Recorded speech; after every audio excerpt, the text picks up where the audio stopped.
A gente acorda numa segunda-feira, onde normalmente ou o sujeito acorda de uma ressaca terrível, porque bebeu demais no fim de semana, comeu demais no fim de semana, às vezes não acorda muito bem, quem exagera no fim de semana, mas acorda com esperança de um recomeço.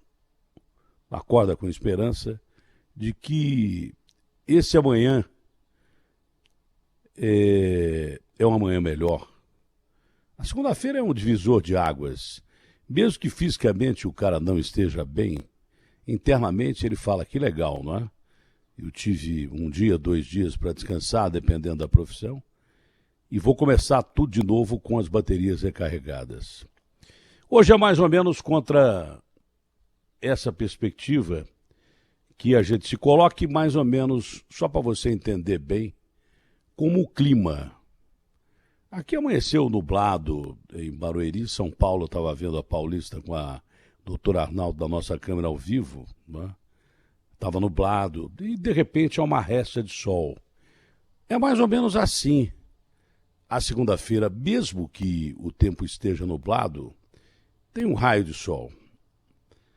Então, o que a gente não pode perder é a esperança. Vendo Edu, Ana Paula, a gente fica feliz em saber que a Rádio Bandeirantes tem profissionais à altura daqueles que não estão aí. Mas não estão aí por quê? Não estão aí porque estão doentes. Né? A nossa Thaís, que é a nossa diretora, o nosso Pedro Campos, que é um dos principais nomes da Rádio Bandeirantes, ao lado do Agostinho, do Zaidan, do Capriotti, desse pessoal todo muito bom. As pessoas estão convalescendo de uma doença que, como um furacão, apareceu do nada e arrebentou com o mundo. Mas a gente não pode perder a nossa esperança. Mesmo no meio de tanta notícia ruim, mesmo no meio de tanta notícia que chega a impactar de uma maneira tal que você fica meio anestesiado. E perder a esperança não é só deixar de ser otimista, não. Perder a esperança é não acreditar no amanhã de uma forma definitiva. É pensar que não tem mais jeito. Não é? Perder a esperança é você viver em função de nada. Então nós temos que ter esperança. Independente de governos, de políticos, e é importante que você tome a decisão correta nesse segundo turno das eleições em qualquer cidade que haja disputa política ainda. É importante que você acredite que quem vai assumir o país com o seu voto, a sua cidade com o seu voto, vai mudar o seu quarteirão, a sua cidade, a sua nação. É fundamental isso, não é? Porque o que você ouve de gente falar, eu não suporto mais, é uma coisa impressionante. Eu não suporto mais o aumento do preço dos alimentos nos mercados. Eu não suporto mais o racismo que existe nesse país e no mundo. Aqui, exacerbadamente. País racista em que o Beto morreu nas mãos de assassinos que tentam transformar, pelo poder do supermercado, que é uma companhia mundial, a vítima em vítima mais de uma vez. Não tem o que dizer. Foram assassinos que mataram um sujeito indefeso dentro de um mercado, assassinos continuaram pisando no pescoço dele, tocando no cidadão, mesmo ele depois de morto, na frente da esposa. Né? Um supermercado que já esteve envolvido nesse tipo de ocorrência e parece que não aprendeu. E agora vem dizer para o mundo inteiro que não é racista. Não é porque já aconteceu esse tipo de caso lá dentro e se repetiu. Então que tome mais cuidado em contratar gente para trabalhar no mercado. Eu sei que a maioria das pessoas que trabalham nesse mercado é gente de bem que luta pela vida e que não merece nem correr o risco das pessoas pensarem em depredação, porque violência não se combate com violência, mas combate com lei. E esse mercado, da mesma forma que pagou outras vezes na justiça por casos parecidos, tem que pagar de novo. Isso é inevitável. E inevitável é não querer transformar a vítima em vítima duas vezes. Não é? Assassino é assassino. E aqueles caras que vieram com um bando de hienas em cima desse cidadão, não importa o que ele tinha feito, ele estava dominado, e a função do segurança é ter o equilíbrio que às vezes a pessoa que está sendo dominada não tem e chamar a polícia. E não matar da forma que mataram esse cidadão, muito parecida com aquele negro, o Floyd, americano, nos Estados Unidos. Absurdo um Estado quebrado como o Estado brasileiro não usar 7 milhões de testes. Na matéria do Estadão isso fica claro. Mas por que não usou 7 milhões de testes da Atena? Claro, por causa de política. Burocracia, muito mais política. Que interesse tem o governo brasileiro, o governo de São Paulo? Que interesse tem esses governos no meio de uma eleição dizer de verdade qual é o número de casos que nós temos aqui e no Brasil? Esses políticos perderam o interesse pelo teste, porque eles sabem que o teste é uma forma inequívoca de você mostrar que o coronavírus está por aí. É coincidência que os nossos amigos que antecedem esse programa não estejam aqui hoje trabalhando por causa do coronavírus? E quantos outros só na sua empresa? E quantos outros só na sua empresa? E quantos outros só no seu quarteirão? E quantos outros só na sua família? É surpresa para você que o coronavírus está por aqui? Claro que não. Desde o começo as autoridades não tomaram as medidas adequadas, nem querem tomar para saber quantas pessoas se contaminaram, morreram ou vão ainda se contaminar pelo coronavírus. A única saída é a vacina. E graças a Deus, dentro desse aspecto, nós temos ainda a esperança de que a humanidade seja salva. E mais, alguns remédios estão sendo descobertos, não aqueles convencionais, mas alguns remédios estão sendo descobertos para amenizar a dor de quem entra no hospital e não consegue respirar. Prenda a respiração durante alguns minutos e veja a dificuldade que é o sujeito não ter como respirar e morrer afogado no seco. É isso que as pessoas sentem quando têm a Covid de uma forma mais grave. Os médicos aprenderam a lidar, esses heróis da sociedade, médicos, enfermeiros, pessoal hospitalar, aprenderam a lidar com a doença melhor. Tem um coquetel de remédios que associados fazem, na realidade, do combate à doença, um combate mais eficaz, mas mesmo assim os hospitais vão ficando lotados. Não adianta você chamar para entrevista coletiva e negar o que é óbvio. Os hospitais estão lotados, não só aqui, mas em grande parte do Brasil, de novo. Se a gente não tomar providência, eles vão ficar lotados de novo. Se a gente não tomar providência, a gente vai continuar sendo o segundo país em número de mortos e o terceiro em número de contaminados. Mais gente vai morrer aqui. Os americanos brincaram com a doença e hoje tem milhões de casos de pessoas contaminadas, a maioria todo dia batendo recorde, depois das eleições de pessoas contaminadas. Por quê? Porque tem teste. As pessoas estão percebendo que essa doença está espalhada no território americano muito mais do que se imaginava, não é? Por isso que tem, 190 mil casos, 200 mil casos por dia, porque testaram.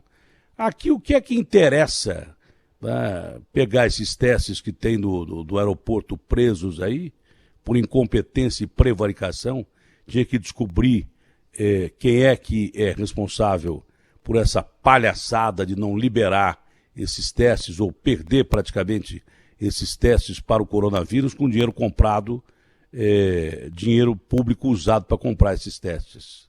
No mínimo isso, não é? Não usando os testes, você espera acabar essa fase da política e depois vai lá, libera os testes e depois já não interessa mais. não é? Isso eu digo para o Brasil inteiro. O Brasil não foi testado e o teste é fundamental, porque ele não só diz onde é que está o problema, mas como você deve combater o problema. Quarentena, lockdown. Você não consegue mais quarentena e nem lockdown e nem esse tipo de medida paliativa que a Europa tomou agora. Quando começaram a aumentar os casos violentamente, de repente os países começaram a fechar gradativamente em determinados pontos. Cidade de Paris, bairros de Paris, cidade de Madrid, bairros de Madrid, porque havia testes. E aqui a gente joga 9 milhões de testes no lixo, com a promessa de que, olha, os testes serão de graça. Nós vamos testar todo mundo. Mentira.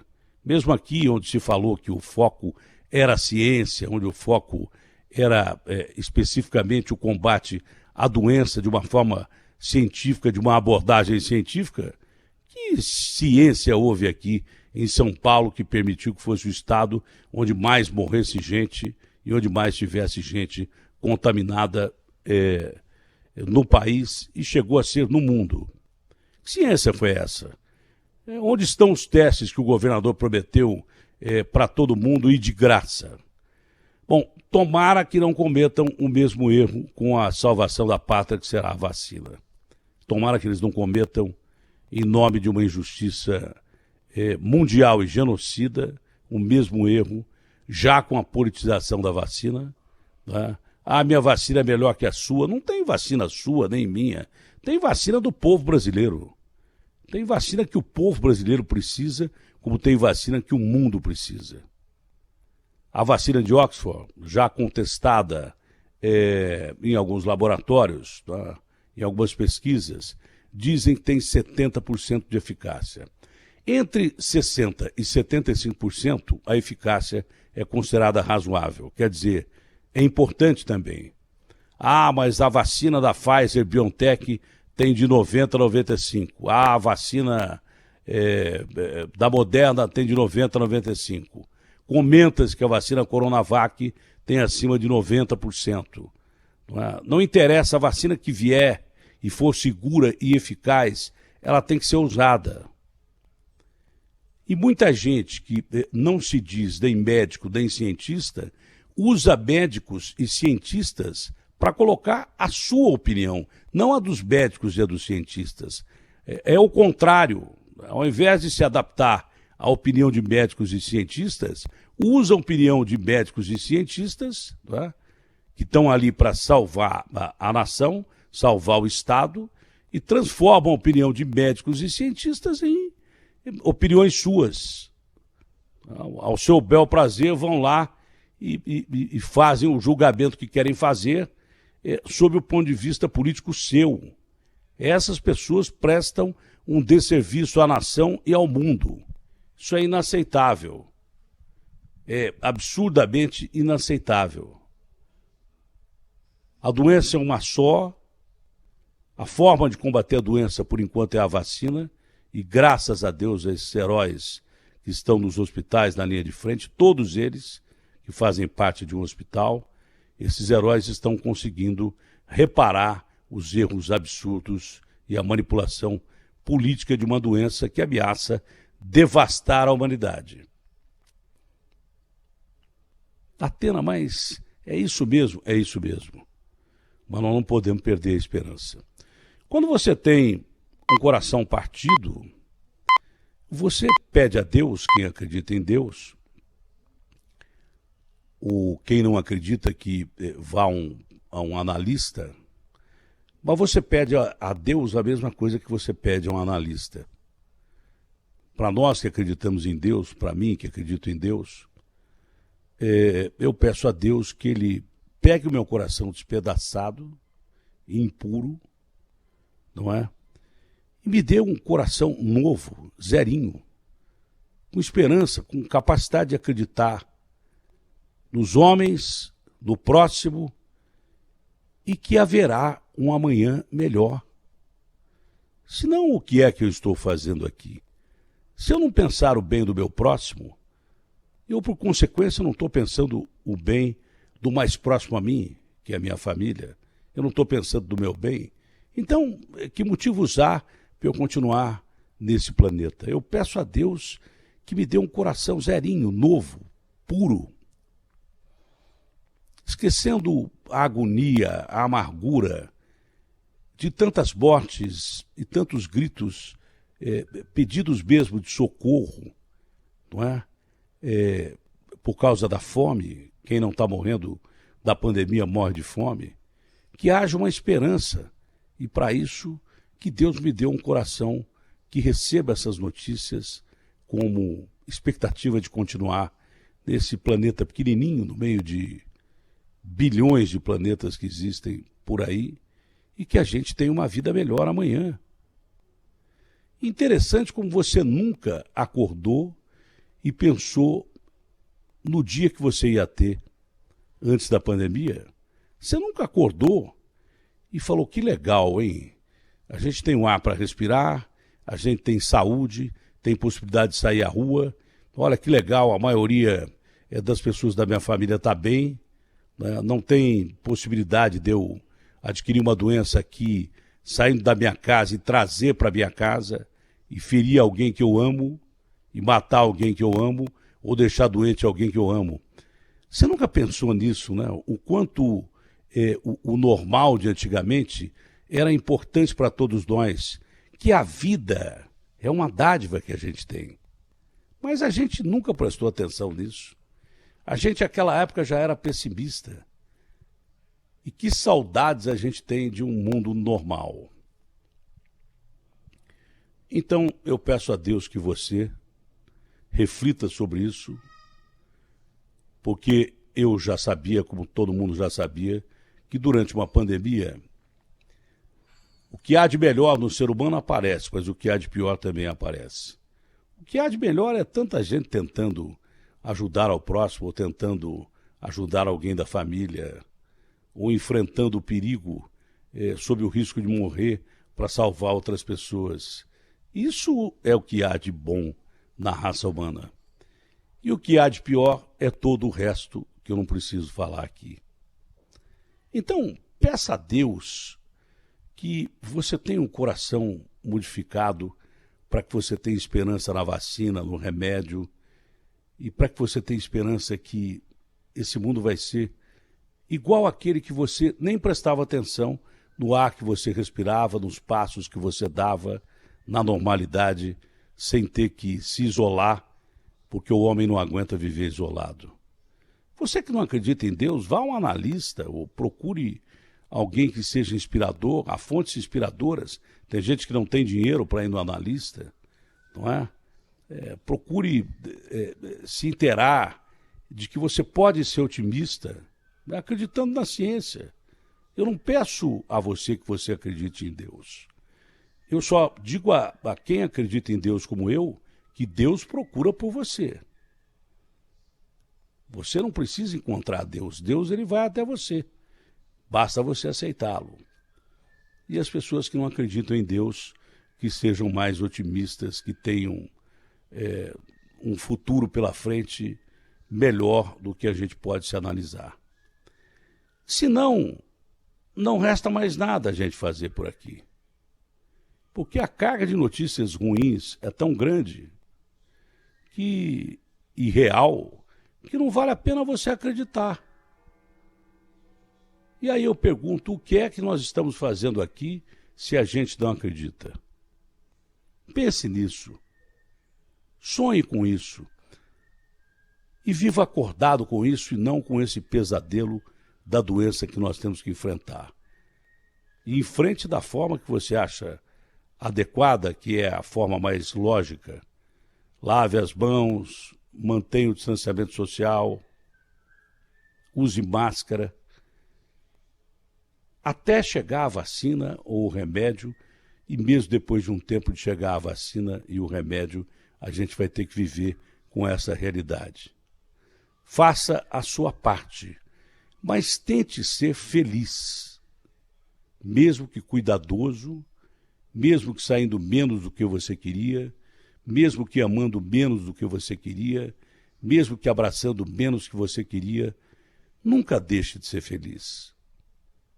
Porque se você perder a arte de sorrir, não há por que você continuar vivendo. Viva e proteja quem está do seu lado. Lembre-se que você, se mantendo seguro, você vai poder salvar alguém que você ama. E acredite, acima de tudo, que essa história vai passar. O mundo já enfrentou várias pragas e passou. O período terrível que cada geração enfrentou, passou. Então isso vai passar.